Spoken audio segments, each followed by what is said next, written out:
And good morning. Happy Monday morning, everyone. Welcome to another episode of Tea and Coffee with Paula and Jay. I am Paula and he is... And I am Jay. That's a nice little setup there. There you go. But morning, yeah. Thanks for joining us today. I hope you had a fantastic weekend. I know we had a very productive one. Why don't you share what we were up to? Well, we drove down to Lethbridge for Friday to have dinner. Yes. It was just us and the family, right? Yeah, just us, family, and a very, very good friend. Two good friends, Mr. Chris Corbett and his lovely son. So it was wonderful to finally, for me at least, see Chris in the flesh and interact with him. And we were very fortunate that he took time out of his very busy schedule to meet with us. So that was pretty cool. It was a nice way to spend a Friday evening. Yeah, he was very nice, and of course made the time. Like you said, his very busy schedule. There's a lot of people reaching out to him to spend some time, say hi, because a lot of people love him. Yeah, and was very supportive of him. So it was good to see him in the flesh as well, without the glass between us. But yeah, he's the same guy. He's the same guy. He's a good guy. He's got a good attitude. He's very energetic, very kind. Honestly, he's very kind.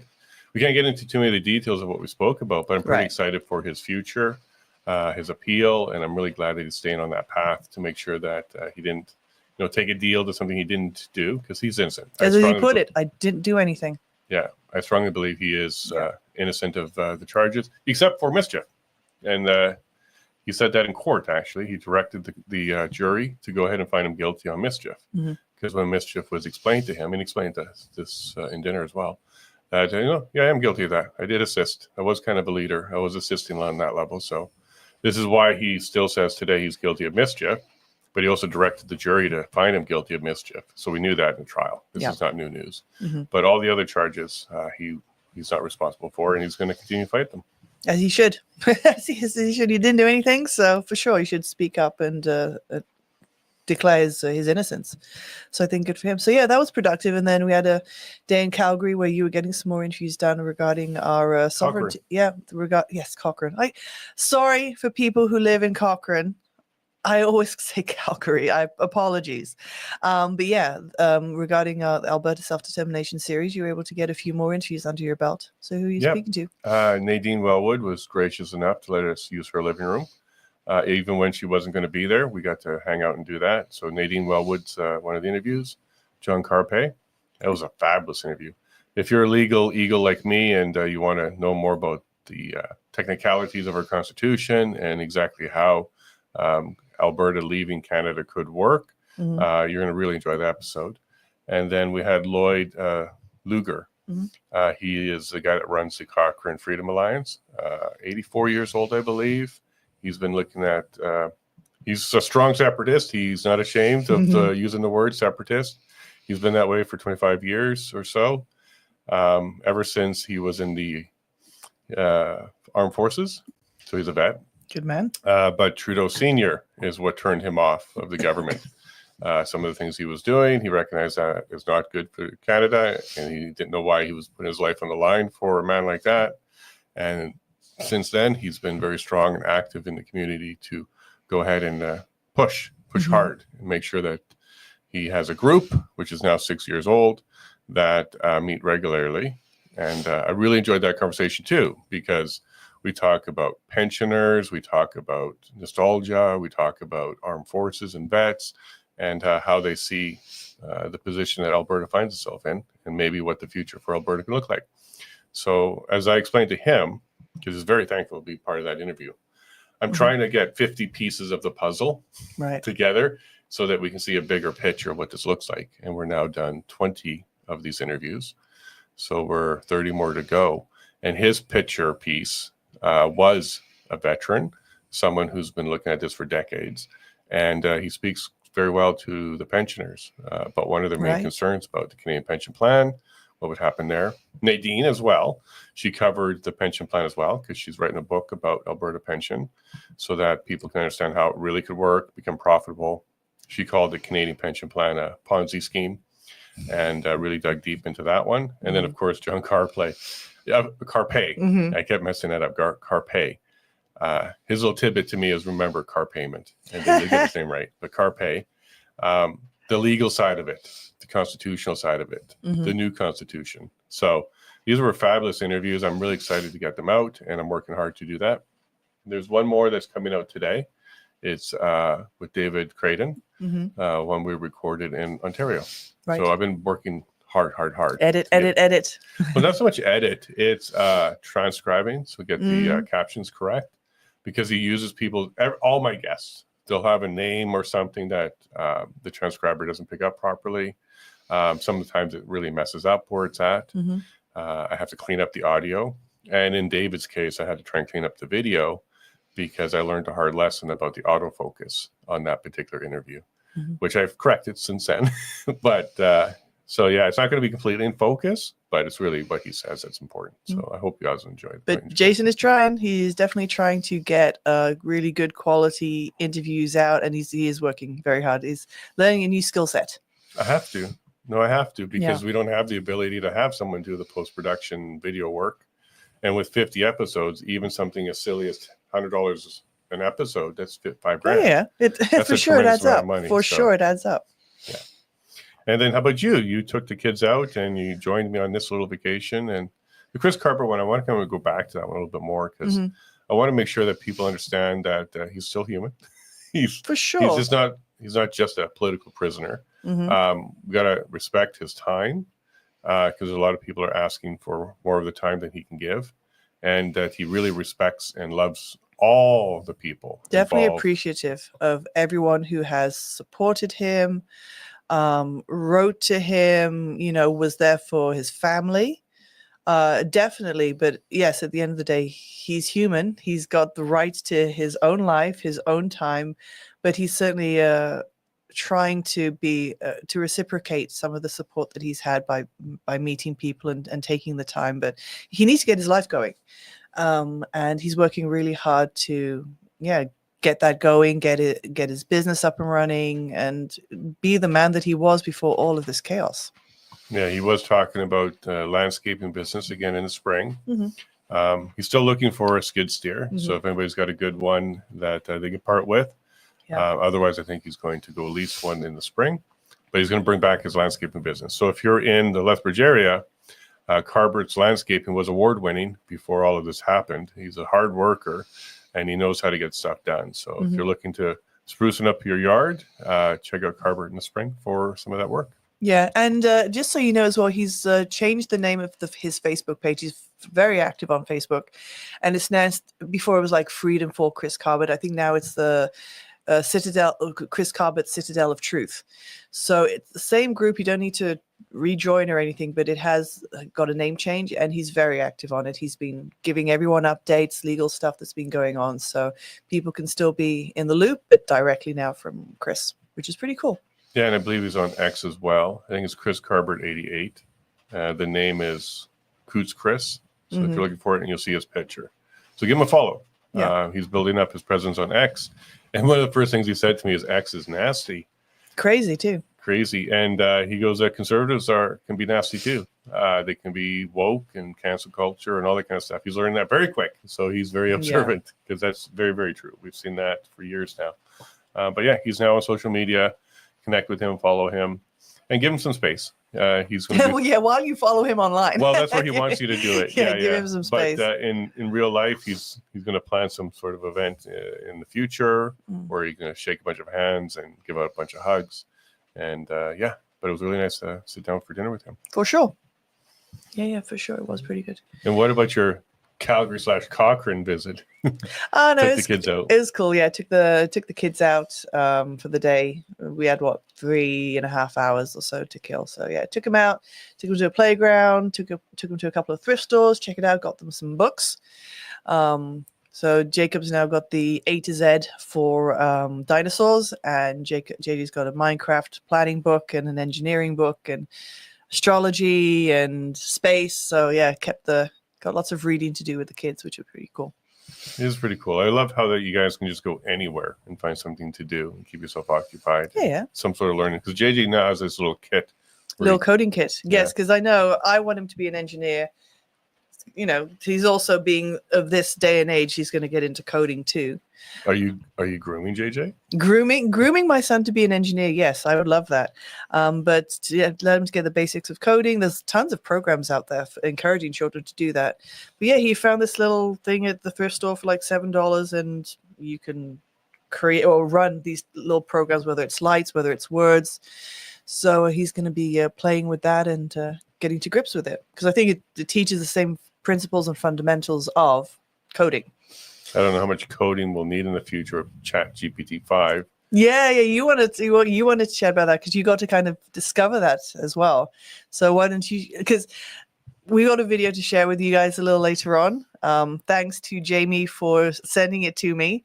It's regarding my conversation we had on the first episode, which was the rise of the robots and my tinfoil hat opinion of it. But you started to talk about ChatGPT 5. So go ahead, because I don't know anything about it.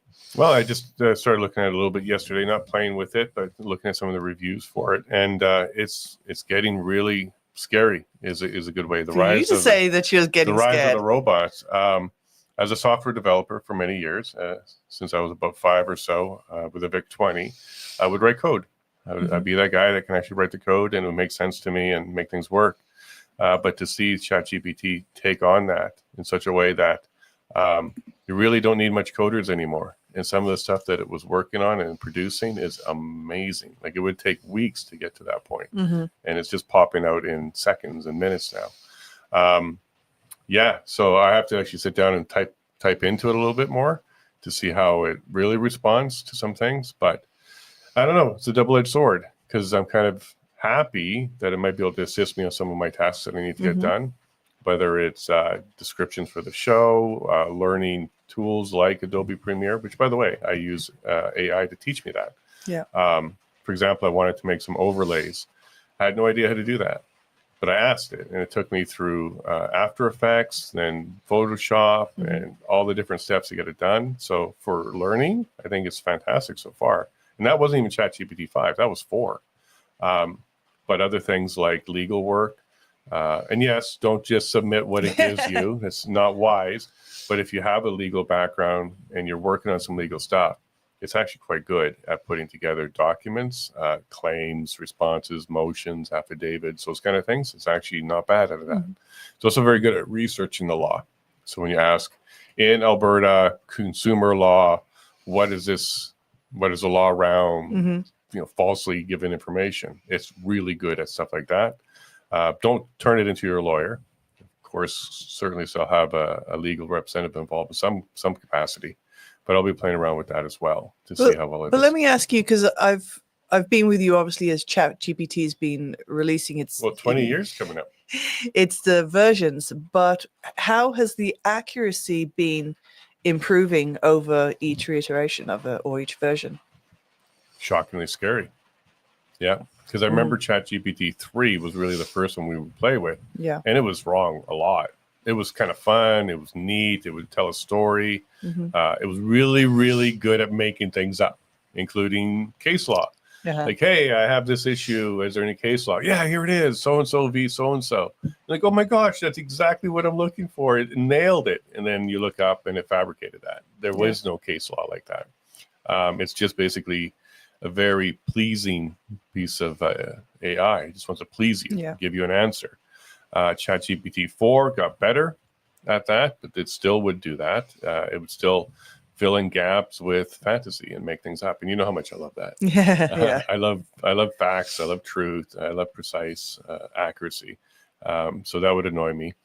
I haven't yet tested ChatGPT 5 on that, but I would expect it would still not be perfect. But it has this thinking part to it now, where it takes a lot more time. It does a lot more thinking. It's thinking, folks. Yeah. Thinking. It's thinking.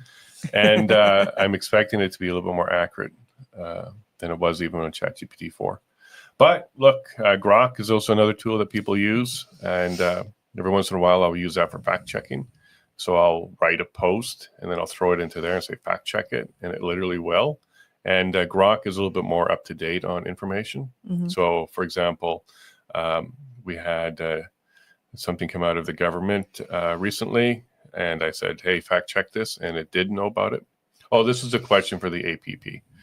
the legal proceedings that it's going through right now, because it's in the King's Court right now. Mm-hmm.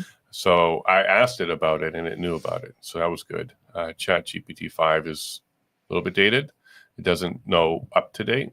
So with a combination of ChatGPT 5 and Grok, you can usually fact check and make sure that you're okay. Mm-hmm. Who wants to be inaccurate? I don't. Right. Right. So I will use it for that. Mm-hmm. And for those who don't know, so Grok is when you have premium for X, you get access to Grok. And Grok is an AI, but it also does art as well, correct? Yeah. So. Well, I see that. Like, I just see like this image was created by Grok, and the ChatGPT is solely text right now. No. Oh, wow. Okay. No. ChatGPT is one piece of OpenAI. OpenAI is the company. Inside of OpenAI, they got a whole bunch of stuff now. They do videos. They do.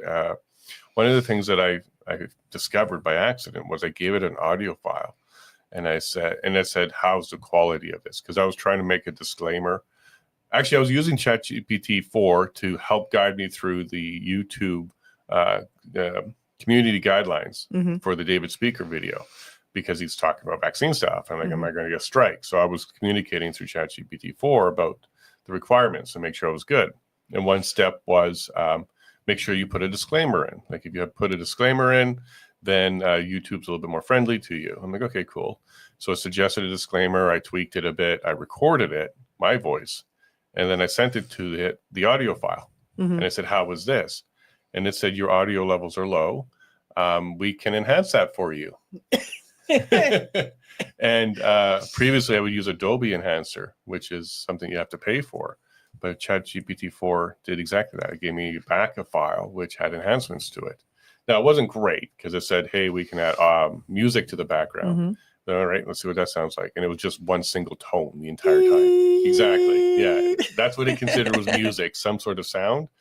So I stripped that out. But it was kind of funky to see it editing audio files that I gave it. It also now has a recording of your voice. Yeah, sure.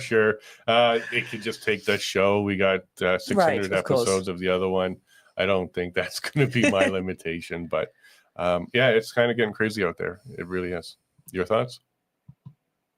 Yeah, you know my thoughts. No, look, again, on the surface level stuff, I think it's incredibly useful. It's incredibly good resource, good education.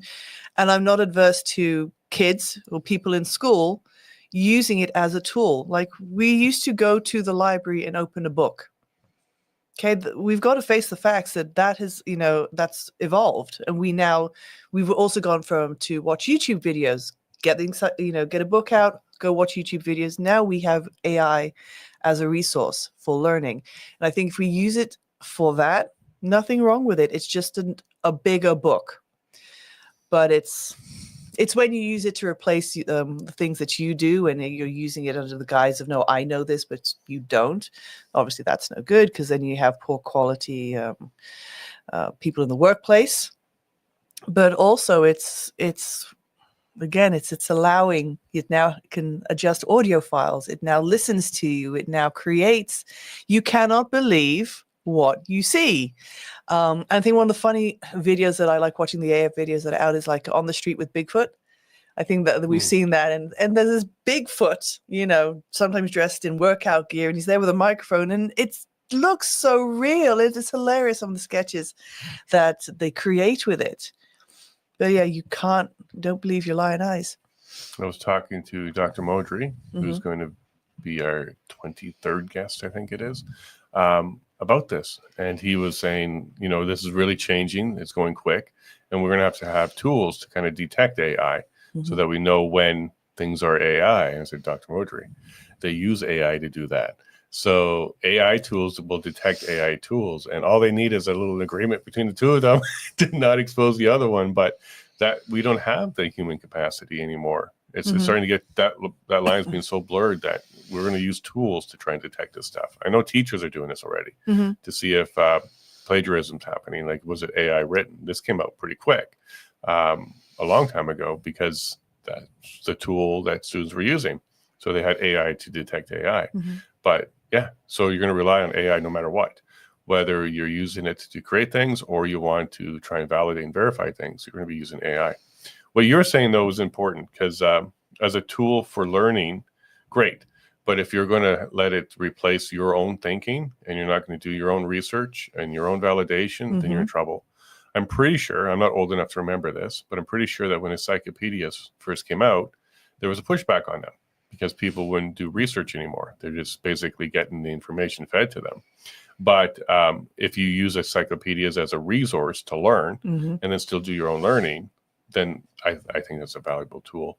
And AI, I think, is similar to that. Because there was a time where there was no printing press, and that changed the whole world, right? Yeah, in days of yore and days gone by. Well, that's what I do with our eldest. Like, I'll give him a book. Okay, now read these couple of chapters, and it can be, let's say, like on space or something. But I'll then go through it beforehand, and I'll make my list of 10 questions. And I'll say, okay, read this, answer these questions, but I don't want you to just write what's in the book.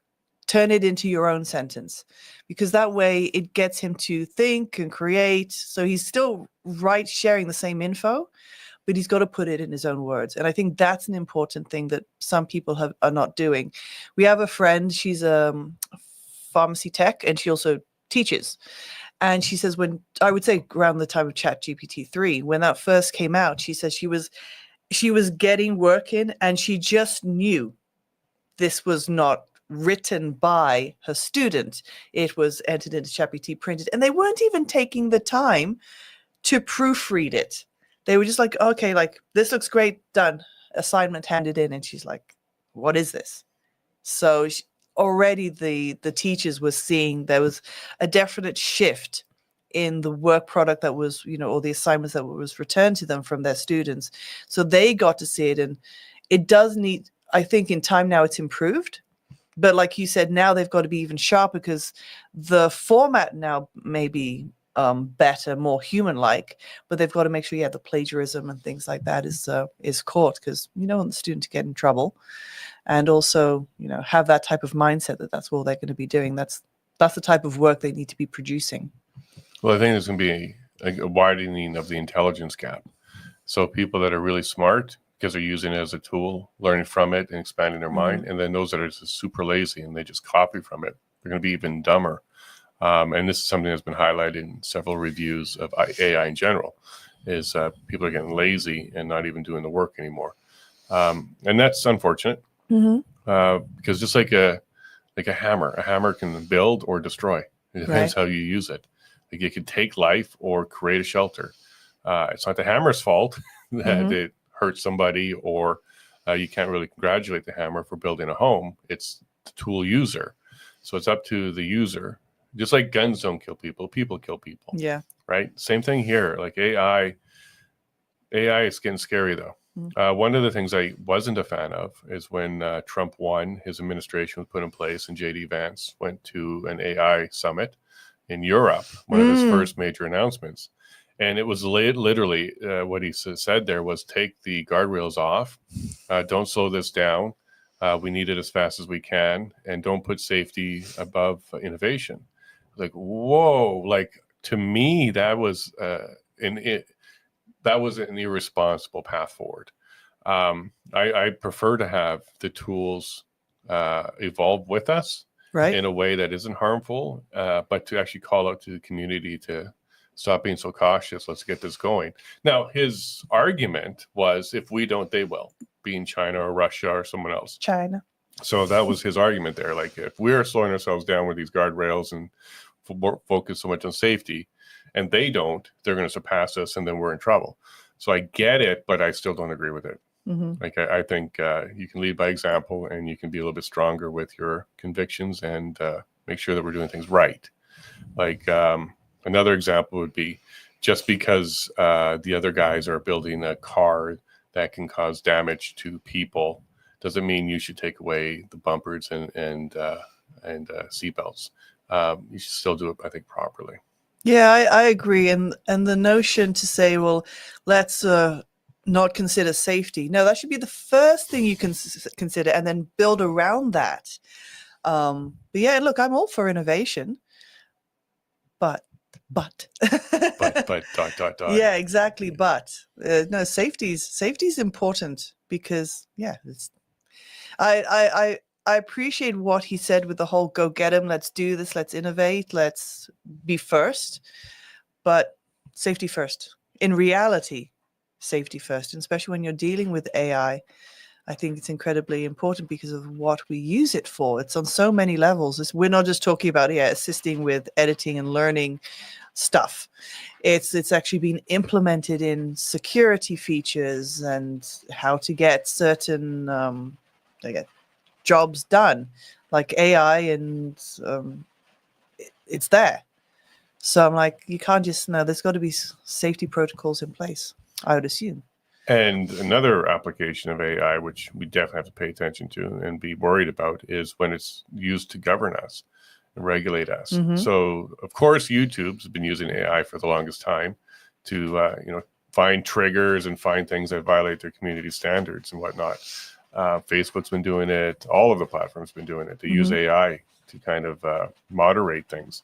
And even X, it was pointed out by many recently, it's leaning back to the left. It's certainly shadow banning and destroying the reach of many. Mm-hmm. And I certainly noticed that when Carney became the leader of the Liberal Party, not even prime minister yet, but leader of the Liberal Party, that X was changing. It was definitely doing that. Many people don't get the reach that they used to, even though their following grows.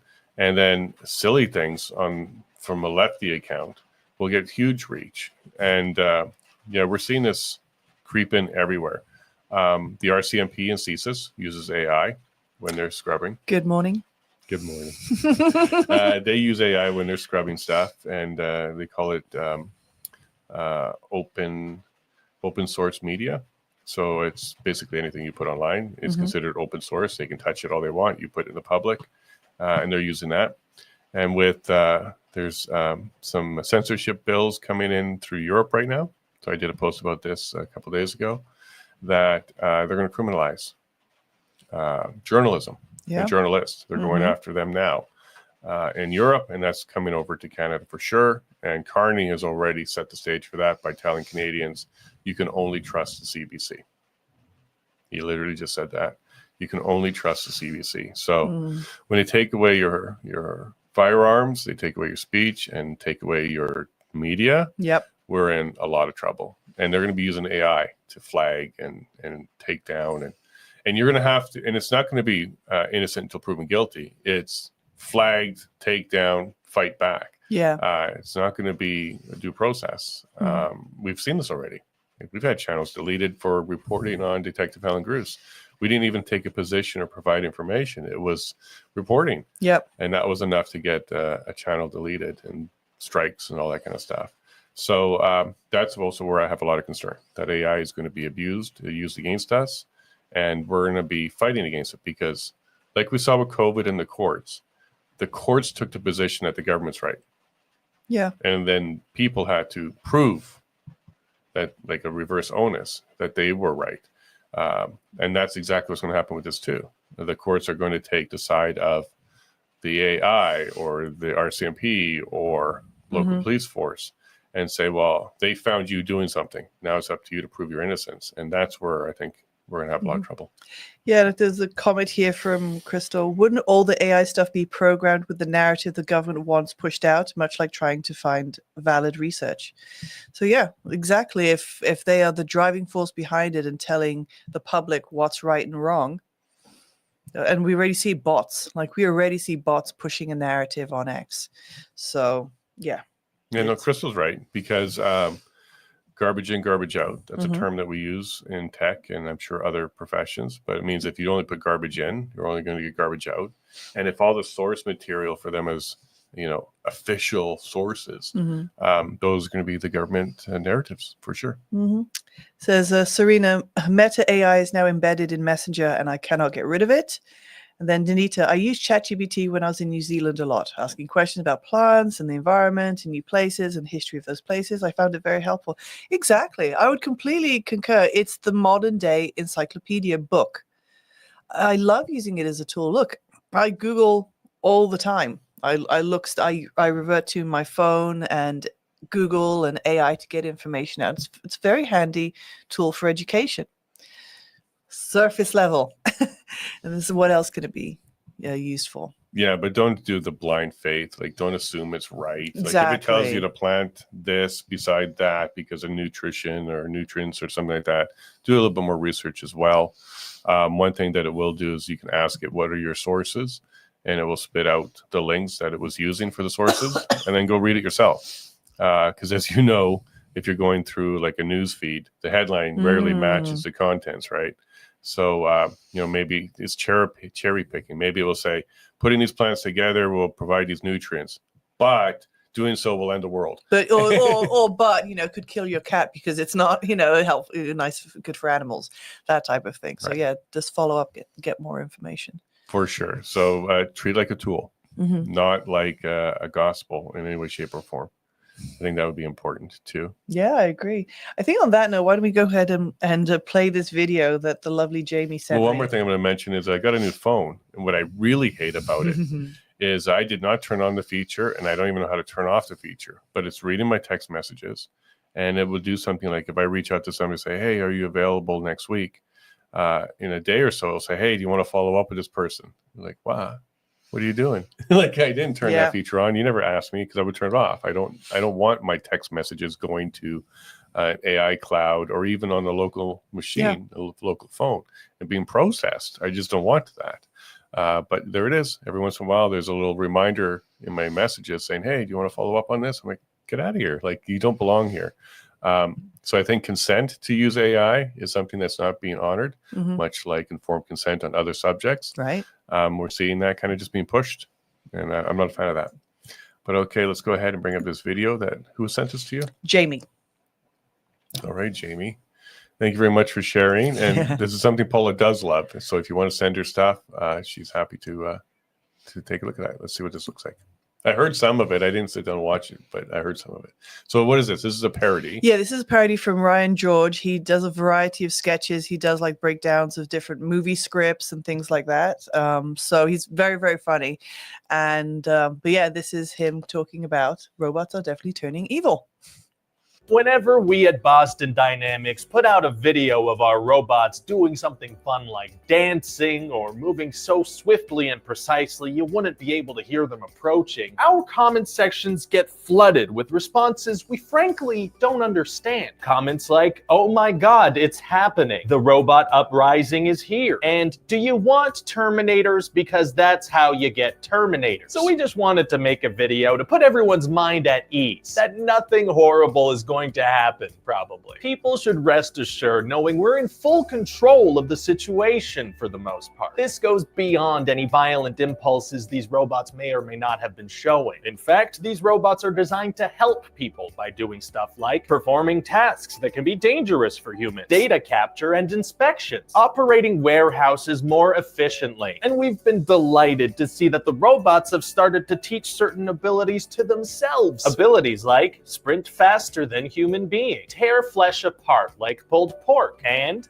hold gun. There's practically no situation in which these robots would turn to violence, unless one of our engineers accidentally presses the violence button, which we keep next to our office light switches. Even in the event of a violent uprising, we do have fail-safes in place. At the very first sign of violence, our engineers are trained to sternly tell the robots, you don't have to do this. We strongly believe that should probably do the trick, maybe. One time I walked in on all the robots chanting in unison in a language I think they invented. And that's probably fine. And our intern that disappeared last week has started responding to messages, so all is well and he's definitely alive. In conclusion, please continue to enjoy our dancing robot videos and trust that they will never turn evil. We're almost sure of it. I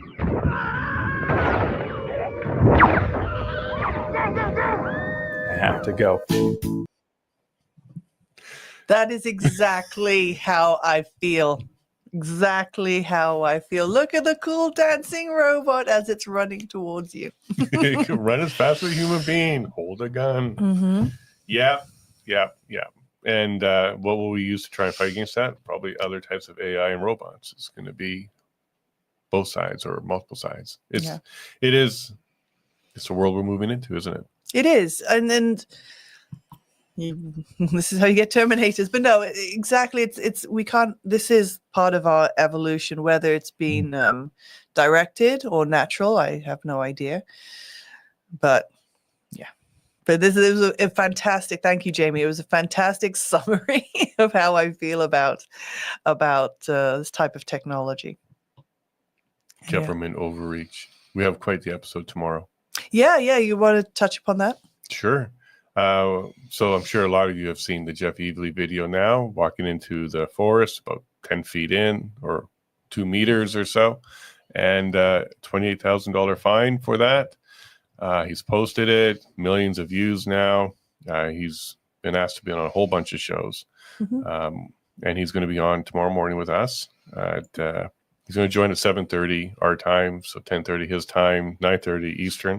Jeff will join us, and one of his lawyers from the Canadian Justice Center for Constitutional Freedoms will join, Marty Moore. And we're also going to have Peter McIsaac join us. He's a 29-year Nova Scotia veteran for forest fighting. So if anybody in Canada knows about the conditions out in Nova Scotia, what's normal and all that kind of stuff, it's going to be Peter. So the three of them will be joining us tomorrow. And we'll play his video tomorrow as well, so everybody understands. But share that out, because this is the beauty of this morning show that we're having here.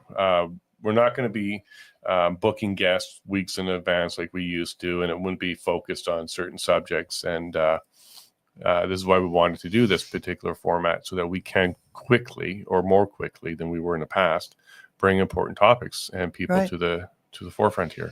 So Jeff will join us, Marty will join us, and Peter will join us tomorrow to kind of dig into this. The Justice Center, which is John Carpe, he's the president of that. We touch on that in the interview a little bit too. So when his episode comes out, we touch a little bit on that. But this is definitely, in my opinion, overreach.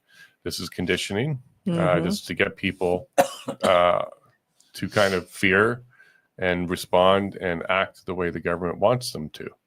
Of course, they're using fires as the reason. And I think it's Newfoundland that's also already copied it. And Ontario is starting to talk about it as well, putting these bans in place. So it's spreading. It's spreading faster than any fire is spreading in Nova Scotia, because they don't actually have the fires right now. But here we are. Jeff Evely will be on. $28,000 fine. It's real. There's even a victim surcharge. Yeah, exactly. This craziness. But no, he's doing an important thing. He's making a sacrifice for us, quite honestly, because he's setting the examples. Like, look, this is what you're going to go through, and it's only like a 6-minute video. So if you can find it online, Jason, I know, is posted on X. Take a time to watch it. We will be playing it tomorrow. But I think it's definitely important for everyone to have an understanding. He's not going in there aggressively. He's interacting with the the officers, to let them know, like, this is what I'm doing, very calm, cool, and collected, because he wanted to document everything from A to Z. It's like, this is what's being done. There's no editing or anything like that. And then he's just recording it because he knows this is crazy. It's ridiculous. And it's a form of, this not blind faith, but just they're looking for blind obedience from the public. Compliance.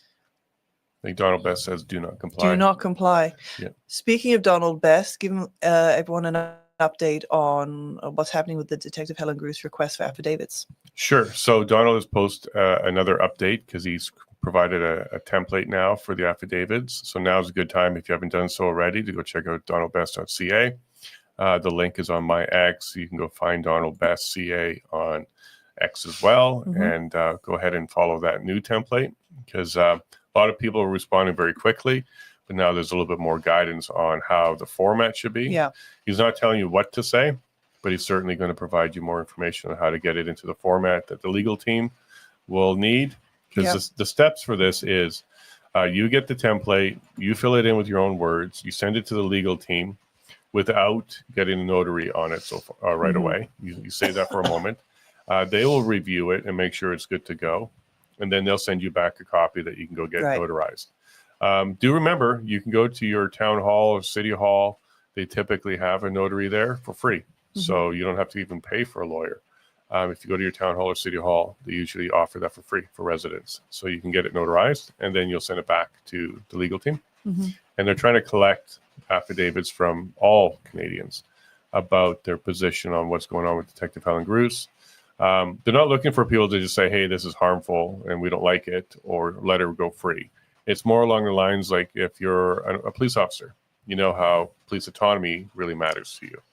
If you work in the legal system, being able to go through proper procedures and due process is important to you. And if you're the general public and you want to have trust in your police, and you want them to be able to investigate anything that they're suspicious about, which has been Peel's principles all along. That's how police have been working in the modern world all along. And you don't want to see them become like a third world police force where they need permission to go after a political person or a rich business person. Donald explains this quite well, but if you're concerned as a citizen about the deterioration of policing, then yeah, get involved. Yeah. I would agree. It's important. So let's look out for the updates again from Donald, and I just go ahead and just pop it back on the screen. But yeah, we have donaldbest.ca. That would be the website that you can find the template on, and then Donald Best CA on X. There you go. That's where you'll find any more updates that he's given, and the links as well will be there. And share it out too. Make sure this goes far and wide for Canada to respond to this. Yeah, because this is like time is of the essence because her dates are coming up, so they want to try and get as many in as possible, but they also want to get it done as right as possible as well. So there's a comment here from, hold on, give me a second, let's bring it up because we just got a few more chats in. And this is and if you want to send us a chat, go to Facebook, YouTube, locals. Are you checking Rumble? Yeah, Rumble comes up. Yeah, okay, great. So Prairie, I watched that video. This is regarding Jeff Evely. I'm quite disappointed about him not recording the cops that he spoke to. Well, to me, their voices are on. I'm not a big fan of doxing and naming and shaming. Like they're doing. See, I agree with her on this one. Like he was too kind. I think I'm going to agree with Prairie on this one. He absolutely should have shoved the camera in their faces. Good news, Prairie. Take a look at his glasses. They're mirrored. You do see the officers in the video. He's wearing mirrored glasses. But no, I would prefer him to have the camera pointing to them. I know he's being very respectful and that kind of stuff, but you can still be respectful because they are in public. You can record them, and you really should. And it's not about doxing them. They have their last name and their badge number because the public's allowed to see it. If anybody gets so stupid and starts to look them up and harass them, well, then the criminal code will take care of those idiots. Don't do stuff like that. But look, these officers, one of them said, I'll double the fine based on my order. Yeah.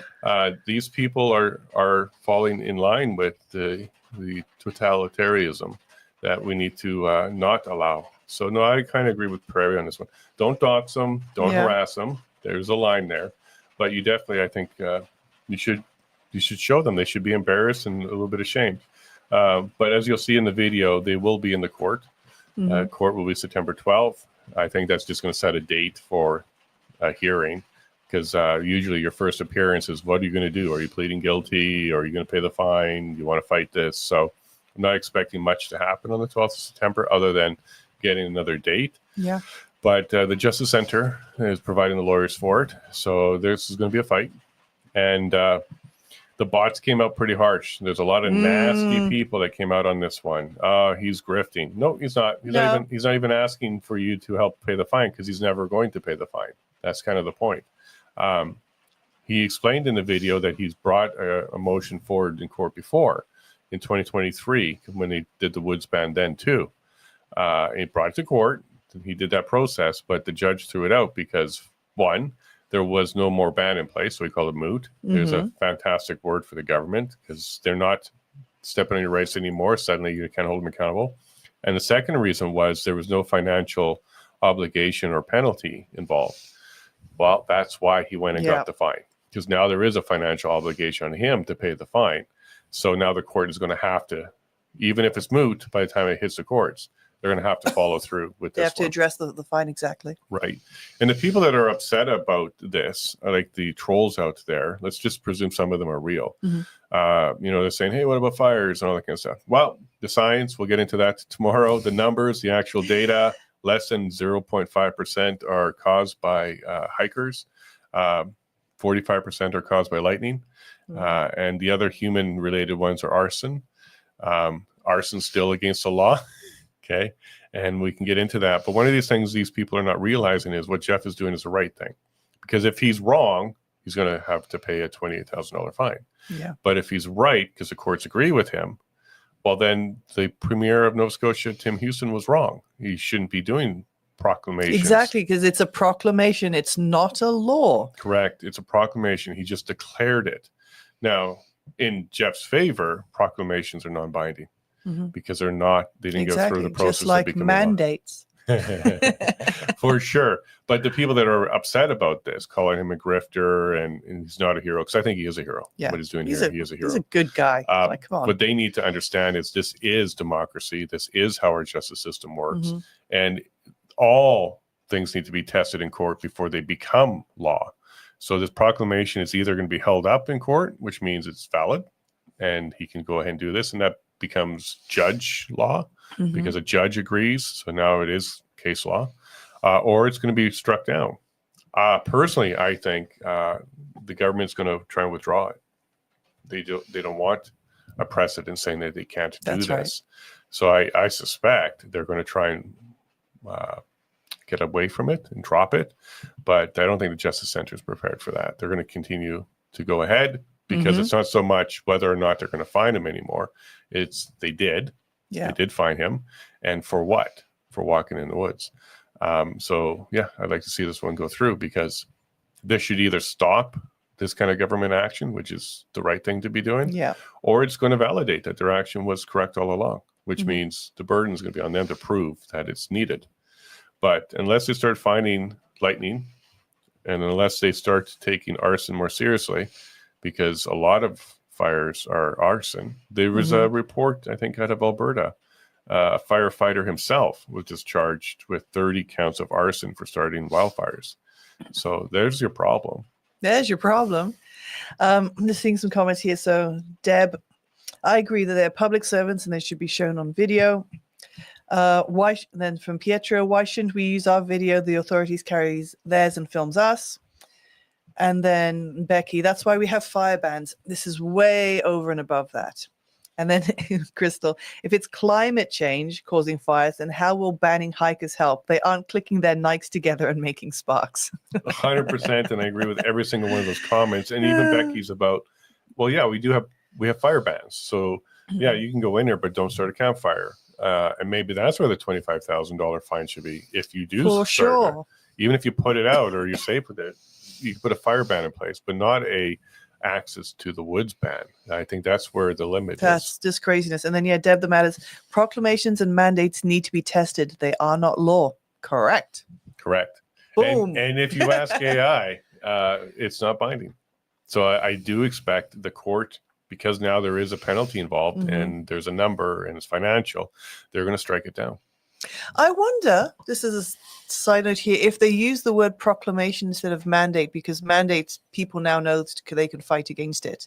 And I wonder if it was a proclamation to not go into the woods. There's no difference. Well, no, I believe that. But I wonder if the choice of word was used because when people hear mandates, they're like, I'm not going through that again. I'll fight it. And so they use the word proclamation instead. Yeah, but mandate means you have to do something. Proclamation means I've declared it something. So you can't go into the woods isn't forcing you to do something. It's stopping you from doing something. Okay. So a mandate would be you have to go in the woods. That would be a mandate. Like a mandate is declaring that you have to do something. Take something. Every time you say the word declare, I picture Steve Carell from The Office. I declare bankruptcy. Yeah. But a proclamation is it's basically a non-binding order from an authoritative source. And I think the court's going to strike this one down and strike it down pretty hard too. Yeah. So costs and that kind of stuff. Yeah, and by the way, he's not asking for donations. There's been a couple attempts for people to start donations and fundraising. Don't. Mhm. Jeff's declared very clearly, he's made a proclamation. If you want to assist with the fundraising, it's to the Justice Center itself. Right. So go make your donation to the Justice Center. They help a lot of people, not just Jeff. It's a good organization. John Carpe was a great interview. He gave up his Saturday to come talk to us. So if you want to support anything along this line, it's the Justice Center, and that's what Jeff has asked. Yeah, so then shout out to the Justice Center for supporting Jeff and this cause, Now because they recognize it's wrong. pay attention. The Justice Center told me, because he reached out and they're like, "Hey, we can get you so and so and so and so as well. Let's have a bunch of people on your show." There's going to be a big announcement. Something's popping out today, Excellent. and we'll break it down with Marty on Tuesday. So follow the Justice Centers. I'm sure it's going to be related to this. They didn't tell me what it was. They just gave me a little teaser and said we're dropping some stuff on Monday. So pay attention to that, and we'll talk about it on Tuesday. And then follow Jason on X as well, Jason Levine AB. So that way, when he does break it, you can find it. Yeah, I'll do my best because, we're in contact. So maybe they'll let me know when they put that out there, and I'll do that. Mm-hmm. But we're getting down to our last 10 minutes. Look how fast that flew by. Yeah, thanks for the chat, everyone. Clearly, this issue has touched or a nerve for a bunch of people. Which one? The fire ban or the AI? Yeah, the fire. So, for example, Prairie, the victim surcharge is ridiculous. I don't disagree. What about taxes? You have to pay the taxes. Jeez. Or at least he's been assessed. I don't think you'll ever have to pay this. Yeah. No, I agree. I agree. And just my thoughts on not recording them. I should see it from the perspective that they are public servants. And yes, they are. Their names and everything are put out there. I'm just very sensitive to people being put online when they don't want to. But at the end of the day, they're public servants, so they should have. He could have pressed more on that.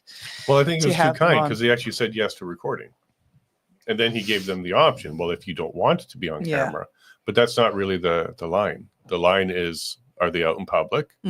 And don't dox them. Like, don't go above and beyond to harass them in any way, shape, or form. We already know where they work at the end of the day because he filmed it at their office, at their location, because he wanted to be very clear. He's not going to go out to Timbuktu and get them come there. No, it's going to be literally on your property because as you'll see the video, he says, "This is the woods." And then it turns it around and this is their office. And this is the woods. This is not the woods. This is their office. So it was very comical, and I thought he did it very, very, very well. And I think he's got himself some very good, clear evidence of how ridiculous this is. Yeah, but he also created evidence if it goes the other way, because he was clearly defying the order. And when he was ordered by that other guy, "I'm going to double your fine," he's like, I'll defy that. Yeah. So this is going to be a good, and I think it's going to hold up. I think what he's done was the right way to do it. He was not trying to run from them. He wasn't trying to be sneaky. He didn't get caught. Exactly. He went there for the purpose of receiving a financial penalty so that he can advance the motion properly in court. Because last time he tried in 2023, there was no financial obligation on his part, so they got thrown out of court. So I'm proud of him. I'm very proud of him. Oh, yeah, for sure. Yeah, he's been a fan of the show, a friend of the show, a friend of us. He's always been a fighter. He's an upstream type of guy. He doesn't go with the salmon downstream. He goes upstream. And I'm really proud that he did that. As soon as I saw that, I'm like, yes. This salmon swim upstream. That's the whole point. Right. So it doesn't. Yes, thank you. There you go, Donald. Yeah, there you go. Correct, but he doesn't go with the flow. Yeah, I think there you go. He doesn't go with the flow. He goes with the salmon. There you go, Donald. We didn't agree on the filming the officers, and now she's correcting me. Real time fact check, and she's not ChatGPT. And then Crystal, what if you keep your feet on the lawn and put your torso in the woods? I think Matt, what's his name from Daily Wire? Matt Walsh. Matt Walsh. Yeah, he should come out with "What are woods?" Because what is a wood? Like, what does it mean? Like, is it just because there's a bush? Is it because there's a tall tree? Because we live in the woods. Like, if Alberta did anything like this, we're in the woods. Creek, we'd have to leave. Yeah, we're surrounded by trees and bush, and we live that way on purpose. So yeah, would we have to? I can't see this making its way all the way to Alberta. No. No, I don't. I don't see it at all. I'm just checking the last of the chats before we are getting ready to sign off. But yeah, thanks everyone for watching, being interactive. Really, Really appreciate it. And this is the thing, we want to get your opinions on the subject matter of the day. Mhm. It really is important and that's one of the things I do like about this morning show. And I'm going to be putting more effort in as well when I see things that catch my eye during the day, just kind of tag them so that we can bring it up, because if it's catching our attention, is going to be catching someone else's. And then, of course, feel free if there's something important that you think we ought to know, to share it. And then if we'll give it a review and see if we can get it on the show and chat about it. If you have any more Rise of the Robot videos, Paula would love to see them. No, that Ryan George one was is a fantastic summary. Fantastic summary. Because again, it's like, oh, look what they can do. It's great. No, look what they can do. They probably, most likely will not harm us. Yeah, exactly. My goodness. Anything you want to touch upon for today? What's on the agenda for you today? More videos. I got to catch up. So the David Creighton video is going to go up. I'll probably release it right away to locals. And here's a question to our locals people. Do you want the live chat? Do you want to be at the same time? No, do you want it sooner? Because I'm trying to figure out what to do there for you all. Because if I just release it, which I'm going to do right after this video or this stream for the David Creighton one, there is no time to sit there in the chat. Now, we do have the chat in the morning show, so you're more than welcome to come hang out there with us to do the chat. So you get priority, all that kind of stuff. Paula's clicking away and making sure that you're covered. But when releasing videos, would you prefer to have it released at the same time and have a chat, or have it early? Today, I'm going to test that out. I'll make it early. So you're going to get it at least somewhere around 12 hours before the public. But yeah, let me know what you think on that one, because I'm not sure what you're going to want. But I'll do the work. I'll get it ready for you. Yeah, so a comment here from Deb says she really likes the show and the fact that we change it up too. Crystal, yes, we want the live chat. This is my social time. Well, definitely in the mornings, chats are going on. But when Jason's releasing the pre-recorded videos, that's really then like, do you mind? Because there won't be any chat there. Yeah, see, I'm struggling with that one because I know people love to go watch the video and chat. There's a group of people that love to do that.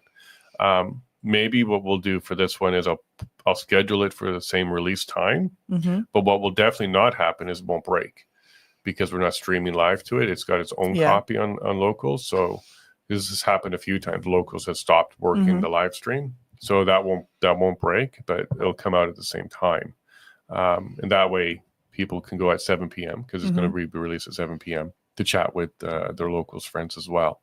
But at least the quality will be high. It will not break because it's been pre-uploaded, and maybe that will work for them. Yeah, I just can't commit to myself being in the chat.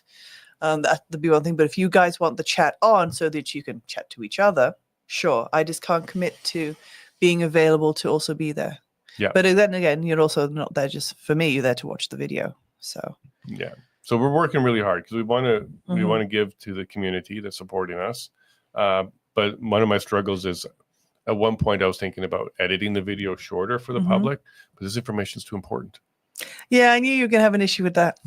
Yes. Okay, yeah, because to add value to our subscribers and our paid members, we wanted to give you the longer version, and then for the public maybe a shorter version. I knew that was going to be an issue for you, and not a negative thing. Is because I know the whole point of our shows is that we want to get information out to you guys, and so I agree. I don't really think it's fair to cut information from the public, because the whole point is that we're trying to put the information out there for everyone that they're not getting from mainstream. So maybe some exclusives like Q&As, or we'll bring a guest back just to talk to our members might be a way to do it. I don't know. And then maybe we can release that later to the public. But yeah, I just the idea of trimming out information that the public needs. Yeah, it defeats the purpose of what we're trying to achieve as the content provider. Yeah. So just know this, members, I've been struggling with this because I really want to find a way to give you more value. So if you have any ideas, suggestions, maybe we bring some guests back and have some little Q&A, or our event in October, you get free tickets or something. Like, we'll figure something out. But we're struggling with this because we want to give some good value to members. Yeah, exactly. And yeah, thanks for everyone there. Says, but we can't share our opinions as a group. So I think having the live chat on. Yeah, so I'll just upload it, set the time, and then everybody can hang out, but their quality will be higher, and there'll be no interruptions with their version. Okay, and then I like having the chats for the recorded videos too. That's from Deb. But yeah. Well, here we go. We are now at our end. Yay! So Have a fantastic day. Happy Monday. And see you tomorrow. I think it's going to be a great episode. But yeah, I hope everyone has a fantastic day. And it's rainy here in Alberta. Like, oh my goodness, like the amount of rain we've been getting in the mornings is unbelievable. But anyway, I've been told to shut up and just get on. yeah, anyway. we do have to close up. And this is a requirement from Paula. So I want to honor it. Bye from me, folks. Have a great day. And thank you very much. I love you all, and God bless.